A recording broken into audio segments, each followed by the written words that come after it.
奶好糖饮哦，奶好糖饮哦，奶好糖饮哦。我喜欢听音乐，奶妹黑我也是，可是我从来没有看到过用汽水瓶加吸管，对，然后可以吹奏，可以吹乐器的，所以这就是你的生活陶。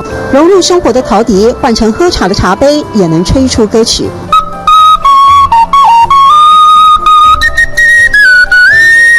多功能的趣味，还有这个台湾陶笛堪称一绝。中台湾是存钱筒，代表是前进台湾 ，Money in 台湾。北台湾是火车头，南台湾是小陶笛。一个台湾无限精彩。吴保安还开发出世界上最大的陶笛，让宣称第一的韩国俯首称臣。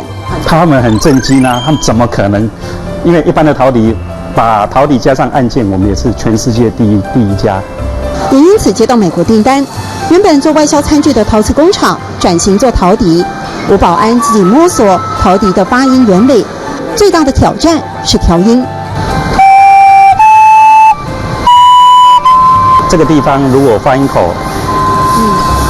口做得好，那这个笛子吹出来的声音就好啊。如果这个发音口做不好，那这个笛子吹出来的音色就没办法符合音乐家他们的需求。因为我们做的是乐器，不是一般的玩具。追求达到专业乐器品质的同时，吴保安也让陶笛有了不同的生命乐章。吴保安吹奏的现在，我们开玩笑说是在吹牛，但是他在陶笛世界里面创新和发现的精彩，还真的不是吹牛。奶好糖饮哦，奶妹黑，奶好糖饮哦，奶妹黑。